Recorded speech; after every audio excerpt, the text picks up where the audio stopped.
Hello everyone, today I'm here with Matthew Sperling. Anyone who follows Magic probably knows who you are. You're like very active on social media, you write for Channelfireball, you're also currently in Rivals League, I think. Is that true? Yes. Okay. Right. You have 6 GP top 8s with 1 win, and you have 3 Pro Tour top 8s, if I'm not mistaken. Sometimes the information wiki is outdated, but it's... That sounds right. All right. But before we go to Magic, I would like to talk about like other things as well. When I ask you what you do, you said you're like a corporate lawyer. Are you doing that for like a long time, or is it kind of recent, or what is going on with that? Yeah, I've been a lawyer for 11 years or something, and I've been in this same corporate role for coming on 9 years now. So actually, it's a small tech company. It was a startup when I joined, so it's been really fun to see it like grow into a bigger company now, and not huge, but bigger. And yeah, I'm pretty happy in that role. So yeah, it's been fun. What exactly are you doing? Because like law is like a very broad term. I think you can do like different things. I mean, I'm not an expert, but like if you can talk about it a little bit. Yeah, and for sure, it's different company to company. It's different region to region. For me in my role, it's really supporting a tech company in as a generalist, sort of in all different kinds of things. So I focus a lot on employment law matters. So thinking about leaves of absence, thinking about employment agreements, and bonus compensation or commission compensation, all these kind of legal questions around employment. You can think about intellectual property, patents, trademarks. You think about trade secrets and employee mobility.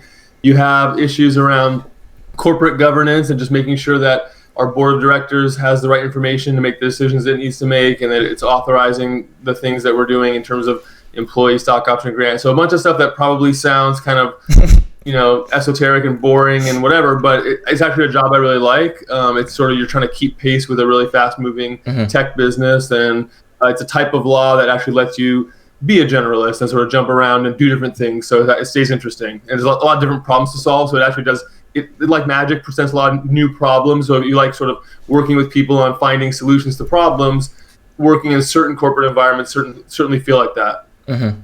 How does it work in states? Because, for example, in my country, after you graduate college, you cannot immediately become a lawyer. You still have to be like associate for a couple of years, and then you have to like pass another test or something. Is that a case in the United States as well? Yeah, we don't have like an apprenticeship model. We do, but it's not used very often. We have like separate law school that's 3 years. So you do 3 years of law school after university, and then you take the bar exam in a particular state. So then you're licensed in that state. So it's like 3 years of extra school and then an extra test. I see. When I ask you about your hobbies, what you do in your spare time, you said that you play like an old school Magic from like 93 to 94. I even saw like Andrea posted a bunch of like those decks on Twitter. Yeah. Like what is going on with that? Like how do you even play? Like do you just like play on Discord with people, or like how does it work out? Yeah, it's a good question. So we and Andrea has been involved in it recently too, and it's a pretty fun format. So it's sort of a mix between like a reenactment and just like an older format, like a format that allows older cards. So it's a mix. It's not a perfect reenactment because not everything is exactly like it was. I mean, certainly we're with the technology is very different. The price of the cards is very different, and a lot of the rules are different too. So the rules are sort of using modern rules with a few exceptions. But then it's like a new format because you have like a new approach. Obviously, we've learned so much in 25 years. You have different people coming in. You have a slightly different band list. So like in '94 you could play 4 balance. Well, they decided playing 4 balance is not gonna be all that fun. Well, how about 1? So you can play 1 balance.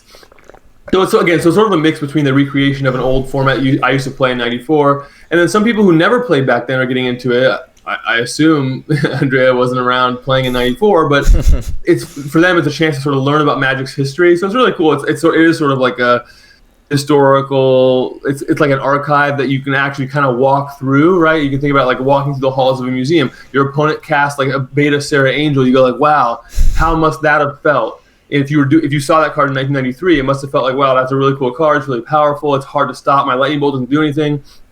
And you can have a lot of those same feelings playing the format. So it's really fun. It's nostalgic for me, and I like it. So I've been doing a little of that.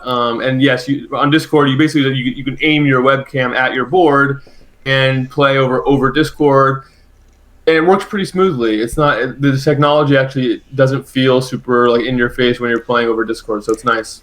It's interesting what you said about it. I was actually curious about that. Like you said that the format is like slightly different. When people were posting the deck list, I was just like wondering whether they just play like some old decks that were just known on the internet, or if the format is like completely new. So it's like some kind of a mix between that, or is like the metagame evolving, or? Sorry to interrupt you. Yeah, it's a mix. It's really like you have some of the older decks, like especially like the deck, which is like it was it was the best deck back in '94 or whatever. Like that deck is still one of the popular decks. What is that deck? Yeah, it's JM Daytone for card advantage. You use your Moxes, your Library of Alexandria, all your powerful restricted cards, your Demonic Tutor, your Balance, and then you tend to kill your opponent sort of incidentally with Mishra's Factories, or with a fight. Traditionally, you'd use a Fireball and a Sarah Angel or something like that. So it's very light. It's a control deck. So that like the deck is like the original control deck. You play, you can sort of see the blueprint for a blue-white control deck style in that deck. So that one you're sort of doing like a recreation of history type of exercise when you play that deck because it was around. But then there are other decks that I think were not so popular, and there are some decks that used to be popular that are not around. So the most important probably example of a deck that used to be popular is decks that killed with Mirror Universe, including like variants of the deck or whatever. Mirror Universe and City of Brass, under the old rules, you could use City of Brass to go to 0 life, and then in the same phase, use Mirror Universe to give them a 0 life total, switch lives. Oh. Well, under the new rules, as soon as you go to 0, you die, so you can't do that anymore. And so that's one of the corner cases where you can't really play that style. On the other hand, there are styles that do see play that you couldn't play back then, mostly involving like Savannah Lions, where obviously like people tried to play Savannah Lions, but it just wasn't. You can imagine if you could play 4 balance, if you didn't really understand how to craft an aggro deck, it's pretty hard to be effective with Savannah Lions actually back then. But now, I mean, people have had some success sort of figuring out, okay, if I put in like some Serendib, if I put in some Serendibs and sort of, again, nothing like there's nothing new in the format because it's all the old cards, but there's some strategies that are pretty creative around aggro that make it pretty interesting. Are those the best decks? I mean, I don't know. It depends who you ask, but it's fun that there's like some new decks, some old decks, and they sort of battle. You also mentioned that you're playing some like Star Wars card game. Is that game still existing, or is it just like some old game? Because like I remember that when I was a kid, like if you went to a store, you could like buy some Star Wars cards. Are these the Star Wars cards that we're talking about? Yeah, we're talking about that game, that Decipher game from the 90s. Now, there have been a few, so it may be the one you saw, maybe not. But yeah, if you're talking like late 90s, early 2000s, you're probably talking about the Decipher version of Star Wars CCG. Is it still around? Yes and no. I mean, it's not still in print. Mm-hmm. There's no company that's making the game anymore, but there's a community of players that keep it alive, and they're like these really passionate guys that do like they basically put in the work of a company. So they're releasing new cards, and you do like virtual slips. You just sort of slip into your sleeve or whatever, and it sort of gives you new text on a card and that sort of thing. So they're keeping the game alive. It's a really fun community. It's a small community, and so it's very different than Magic, which is nice because I don't want to, like you said, I'm sort of doing that in my spare time between like work and preparing for Magic tournaments, whatever. It's a really good change of pace for me, and I've had a lot of fun with it. Okay, let's talk about actual Magic because that's what everyone is here for. The first thing that I want to ask about is that like I think like a year ago you started a YouTube channel like Magic for advanced players, but I think that you're not really doing that anymore, right? Oh, what were the reasons why you stopped? Because I thought that the videos were awesome, so. Yeah, actually, no, I liked making the videos. I got good feedback on the videos, and I thought people found them interesting, and I was getting to sort of talk through some ideas that I would totally keep making them if it wasn't like a lot of work, and it's sort of, something has to give in terms of how much time I have, right? So basically, like I was looking at it, the time you put into, and you're editing a video, you're creating content. When you're passionate about the content, like it's fun. It's sort of like it's a hobby, and obviously like it's not like I was trying to get rich on YouTube. That wasn't the goal. And so while I was feeling that passion and that was what I wanted to do in my spare time, like it was good and I was doing it. But then you get to a point where it's like, okay, well, something's got to give here when I don't have enough time to really prepare for tournaments the way I want to. I'm doing well in the rivals. They want to keep going with that.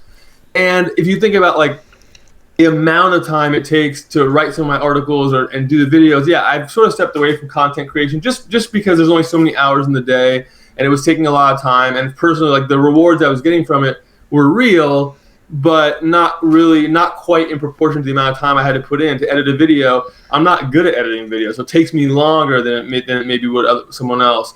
And when I write, I like to, I write, I rewrite. It takes me a little longer. And so I just decided right now to sort of shelve it. I'm going to focus on sort of playing, and some of this other stuff, some hobbies I have that kind of sort of popped up. It's just a time thing. So it went well. Someday I'll pick it back up, and it'll be fun again, and we'll dive back in. But for now, I sort of had to put it on the shelf just for timing. Did you maybe consider to like hire an editor so that you don't have to spend that much time on it, or was it just like not that important for you? Yeah, I did think about maybe hiring an editor and doing it. Yeah, I sort of was looking at like two paths. I can either go sort of more into it, like sort of go deeper, or step away. I chose to step away just again because I had other stuff going on. But I think that it's certainly reasonable to sort of, if I wanted to step into. And there's also actually, I've liked that a lot of other people have come up with channels and content that actually does sort of fill a void. I thought there was a void in like strategic content, like Paulo's channel, PV, his new channel actually steps into that space really nicely. Like he's doing really good content on like Magic for advanced players. You want to deep dive and so his content's great. I recommend it. And so it's nice to see like other folks doing stuff similar. I don't feel like there's a need to have that content out there. So I'll just sort of put it on hold for now. That's how I felt about it. That makes sense. You're writing a lot of articles for Channelfireball, but I think that you're most known for Sperling Sick of It. For people who don't know, it's like usually that, something that you don't agree happens in Magic, or there's like something controversial and you like talk about this stuff. Do you think that that's kind of your personality, that you like to talk about this kind of stuff, or like how did that series of articles happen? Yeah, I do. I do sort of have a contrarian personality. I like to I think if I can put some sarcasm on something and sort of talk about it, poke fun at stuff, I find that like a fun way to explore different topics. So when I'm talking to my friends about any random topic, I don't know, like, talking about baseball, or, I've got this March Madness, I got this jersey on for March Madness today. And we like to approach it in like a poke fun at it, make jokes, make each other laugh type of way. Like that's just how we will talk about something. How can we make each other laugh? Like it would be weird if we sort of exchanged sentences back and forth and nobody was like cracking a joke, trying to make the other person laugh. So in that spirit, when I go create content, I also want to sort of, okay, I want to talk about the new set, but there's a million people talking about sort of like, oh, well, this card is stronger than that card in limited, or what card is going to be played in standard. Okay, that's not super interesting to me all the time if someone else is writing about it. But maybe like poking fun at the cards, or talking about how silly it is that there's like a cycle of 5 cards, but one of them's really bad, or something like that. Like making those kind of poking holes in it. That's fun to me, and people found it fun to read, and so like that's just something that's comes natural. And I think it's like, again, it's how I sort of unpack something, is trying to figure out how to poke holes, be contrarian, sort of be sarcastic, but it's just more fun that way, in my opinion. Mm-hmm. Let's talk about your Magic career. If the information wiki is correct, you played your first Pro Tour in 2000 in New York, but I think you made your first GP Top 8 in like 2009, which is 9 years after that, and you had like more good results after that. I think you made your first Pro Tour Top 8 2014. Why there was like such a big window where you actually weren't winning as much, because you did qualify for the first Pro Tour. I don't actually know how old you were, but do you just maybe think that you weren't as good, or you just like needed more time to like get better at the game? Like what happened there? Yeah, I mean, all the above. I think I was probably 16 when I qualified for that tournament in New York, or 15 or 16 when I qualified. And then, when I played the Pro Tour, I was probably 16 or 17. So at that time, I mean, I spent a lot of years being bad. I mean, bad is of course relative, right? So, what room are you in, right? So, and that's exactly what happened. Like I would go to the local PGQ, I was okay. I could sort of hold my own. But I was doing a lot of things in a way that I just wasn't mature enough to have a real pro level game. Importantly, back then it was a little bit of a wild west in terms of like the rules and how. and I know like a lot of times like I would, people would sort of cheat against me because I was like a little kid. Oh, really? Back then, if you weren't playing back then, it's probably a little bit hard to understand. But like I'm talking about late '90s. Like late '90s, if you were a kid and you didn't really know how to protect yourself against cheating, it wouldn't happen to you every round. But if you played 7 rounds, you might play against somebody who's willing to cheat against you. Was it like a common? I'm sorry to interrupt. Was it like a common thing that like people cheated and it was like kind of okay, or? Yeah. Again, like it's so back then. It's hard. I didn't have a super attuned ear to it. That was part of the problem. Right? I was young. I was sort of naive about it. But knowing what I know now, yeah, it wasn't every round. It wasn't every player. It wasn't even most players, right? But you had some players who would do well at tournaments, and one of the things they were doing to help them do well at tournaments was cheating, right? So it's a small community group of players doing that, I suspect. But they were there, and they would certainly do more against the younger players than the experienced more. So when they play against another experienced player, maybe they try something, maybe not. Depends. But I know if you were at the local card shop, the PTQ, whatever, you had some equity taken away from you at various points. I know that now. So it was just a different time back then. Judging was more about sort of the most egregious cases / sort of just, keeping the train running on time, and less about like, oh, let's make sure that everything's above board. So it was a different type of atmosphere. So that hurt me. I feel like I can remember moments in time looking back where I have enough memory of the game to know, hey, that was a little fishy, whatever. And then also I just wasn't mature enough in other ways. Like I didn't really ever stare at the board and think and do. I never went into the tank. I just played very instinctively and impulsively. Mm-hmm. So like the first line of play I thought of, I did, and that was good enough to like win a PTQ, which is great. Like I was obsessed with Magic. I was playing all the time, so like I had a good honed intuition. And I could play very intuitively, and that's helped me over the years. But it's a pretty big leak to not be able to do any analysis over the board, to not be able to look down and say, okay, what should I actually? Does it actually make sense to attack with these, or what if my opponent has the lightning bolt? Like, what's that going to mean? Like, I wasn't really going that deep. My tree wasn't very deep, so that's kind of something that really held me back at the pro level. So I wasn't playing at a pro level, but I was playing at a PTQ level, and I was able to have a lot of success. I, won a dozen PTQs or whatever over the years, and so it was interesting just to like have to graduate from that eventually. I had to add some skills. Mm-hmm. So in 2009, you made your first GP top 8s, and then the following years, I think almost every year you had at least like one additional top 8. Do you think that like by that point you just like became better, so you just started winning more, or did you maybe started talking to better people, or like what happened there? Yeah, I mean, I think it goes hand in hand, like getting better and working with better players and improve. I think that these things all sort of collide together because I started talking about the game with players who they had a more sophisticated approach, and then I started getting a more sophisticated approach. But then also I think, again, like I like to really not discount the personal maturity part of it, right? You get to a point, at least for me, where I sort of grew out of some of that impulsiveness and that inability to sort of focus, and I just sort of, I mean, ADD would be sort of a clinical diagnosis, but that sort of mindset of just not being able to really sit and focus and do the deep thinking in preparation, in tournament.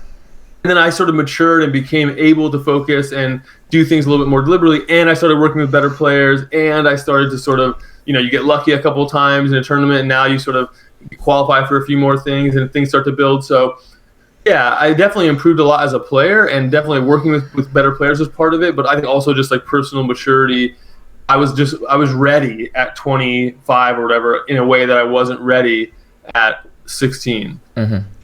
In 2012, you won a GP alongside David Williams and Paul Ritzel in San Jose.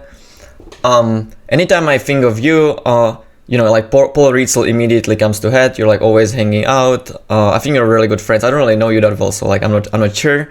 But anytime I'm at a tournament, I see you talking to him. You always play team tournaments together.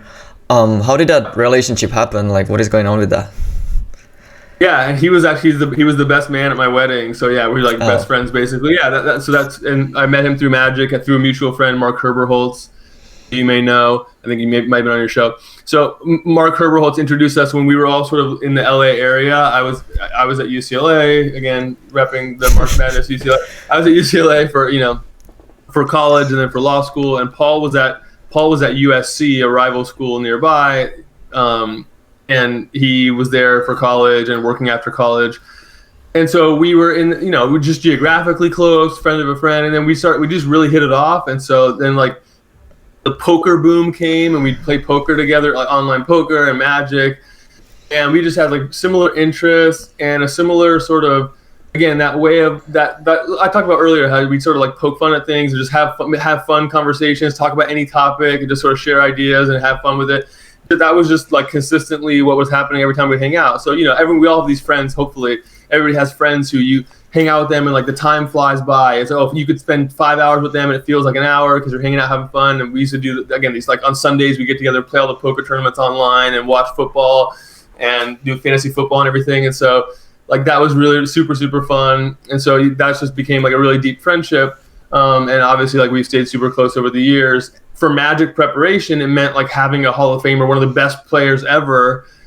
Anyone who knows what's going on knows he's one of the best ever. And having him to sort of always bounce ideas off and learn from his approach and sort of borrow and steal from the way he thinks about the game, super, super important. And then in the team limit tournaments, obviously like there, it's like, well, yeah, we're all sort of in the same trenches together. We're going to obviously rely on each other, learn from each other, have fun together, everything, all that stuff about team tournaments that I love.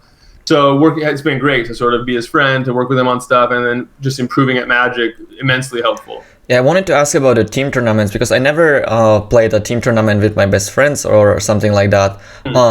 Does it actually work for your advantage, or can you maybe get like a little bit sloppy because of that, because you just like feel so comfortable, or like what do you think about that? I mean, for us, it really worked to our advantage because we were all really competitive in a way that we had a laser focus, and we were in like the very focus. Like I don't want to let my teammates down, so I'm more focused in that team setting, and my teammates were too, I suspect. More focused there and more sort of driven to succeed. Like it wasn't like a distraction or like we're gonna have a party. So there's a couple exceptions I'll talk about. But so for the most part, it was really focusing, and really it was actually put us in the right state of mind to win, and that's why we had a lot of success. Multiple GP top 8s with that same team. And Dave, Paul, and I mean, we just got along super well. There's one time I can remember we were 9-0 after day one, and we had said after like round 5, we're like, okay, if we finish 7-2, we'll go to McDonald's. If we finish 8-1, we'll go to like an Outback Steakhouse type of restaurant. If we go 9-0, we're gonna go to a nice restaurant. Like that's what we said. So we go 9-0 in the day one. We're like, all right, we said we're gonna go to a nice restaurant, like as if we were like bound to do it. So we went into a nice. Not only did we go to a nice restaurant, we got the wine pairing with this like 5-course meal. So now the wine is pouring, and this is like, so we're all extremely hungover for day 2 deck building. I have to like get up off the table. I'm like, I have to like go refresh myself in the middle of deck building because I'm just feeling like the room's starting to spin, kind of like, because we just had this wine pairing where they just didn't stop pouring, and for some reason we didn't stop drinking. So, and sometimes, having your best friends around you can sort of distract you. But for the most part, we were able to keep it on the rails. We went like 1-4 that day and missed top 8. So that was not fun, but it was fun. It just a different kind of fun. Not we didn't top 8. Yeah, I understand. You currently have 3 Proto top 8s, but there was actually like a weird incident that happened at the last one. You were about to end up 9, but I think Yuya got DQ'd, so you ended up 8. How did that feel like? Did you just like feel bad for him, or was it just like amazing that you made it, or like what were you thinking? Yeah, it was super weird. I mean, I didn't play against Yuya in that tournament, so it wasn't like I had anything to do with it because I just didn't play him. I didn't know anything about it. So the information it trickled out very slowly in weird ways. It was like, looking at the standings, like pretty clear I was gonna get 9th or 10th. Like that's just the math. Like it was pretty clear I was gonna get 9th or 10th, maybe 11th, whatever, depending on how breakers shifted and all that stuff. So I'm sitting there with Kai and with like, with I think with Huey and with Paul, just some friends of mine. And we're just sitting there, and like there's an announcement on the loudspeaker, like Matt Sperling, please come to the judges station. And what? it's like before they're gonna announce, and it was like I go up. I was like, this is weird. So I'm already thinking like something weird's happening. I go up. They were like, oh, we just want to make sure you're still in the hall, that you're not going to go anywhere. So I go back, and I'm like, okay, like Kai, like why would they tell me that if I didn't make top 8? But the math didn't work. Like, so immediately we start talking about, did someone get DQ'd? Because obviously you think about like, well, how could it happen? How could that happen? Why'd they call me up? It's so weird. So then like I'm starting to get nervous because I'm like, what's going on? I had already like given up on top 8 because the numbers weren't there. And then all of a sudden like they made this announcement about sort of, well, before that we started like, hey, someone's saying that you got DQ, blah blah. Sort of whisper goes around the hall, really really strange. And so mostly I was like really excited because obviously like you show up to the tournament, all you want is make top 8. I tried my hardest, I played my best, I got 9th, and then all of a sudden there's a disqualification, I'm gonna get 8th. It was like great, right? I wasn't thinking much about Yuya because again, I didn't know what he did, I didn't know what happened. I know they don't DQ people at the Pro Tour for no reason, so I wasn't ready to say he did or did. But later on, we learned that like it was pretty fishy. Obviously, like people who saw the sleeves were like, yeah, well, there's not really much you can say about it once you've seen the sleeves and like you see how the cards were marked. Like now, it's hard, if you feel bad, I mean that's on you. I don't feel bad, but it was just in the moment. I was more just excited, like what the hell is happening? I'm trying to figure it out and just prevent myself from like smiling ear to ear in this weird situation. But it was hard. Yeah, that's awesome. You're currently in Rivals League, but you have a full-time job. You have like other activities. How much time do you spend playing Magic? Because all the tournaments are arena. Some people don't like it. Like, are you playing at all? Yeah, the fact that everything moved online actually like helped me a lot because it's actually if you're preparing people on arena and Discord, and that's what you're doing. Well, in the last year, nobody said like, oh, we should go get a house and play test at a house at the Pro Tour site. You don't lose a day traveling and a day traveling back. So it actually lets you be efficient in a lot of ways. So I can, for example, with this remote work thing that's happening, I can do 3 hours of work and 2 hours of Magic and then 2 hours of work. Like sometimes I'm doing work at 10 p.m. and Magic at 2 p.m. because like as long as I'm getting my work done, like nobody cares what hour of the day it is. So I'm actually able to slot things in differently. I'm working with people like Kai and Nassif who are, France, Germany, different time zones, right? Last event, I worked with folks in, Spain, Argentina. So all over the world, I'm working with people online in a way that's sort of, in some ways, easier now that we're all sort of stuck at home for the time being. So it's been obviously like, none of us thought things were going to go this way. We're trying to just make the most out of a weird situation, and we've sort of done it. And it's been kind of good for me to find a balance with all the flexibility that working from home means. So overall, I think it's been an interesting time, and just I've been able to mostly find the flexibility that's helpful as opposed to like feeling like, oh, well, now I can never get away or something. No, it's been actually pretty flexible, pretty good. Mm-hmm. Well, I wish you the best in the future tournaments. Thanks for your time today. I think I asked everything I wanted to ask. If you guys like the video, please click on the like and subscribe button, and see you, I don't know, at some tournament. Bye. Yeah, thanks for having me on. See you around.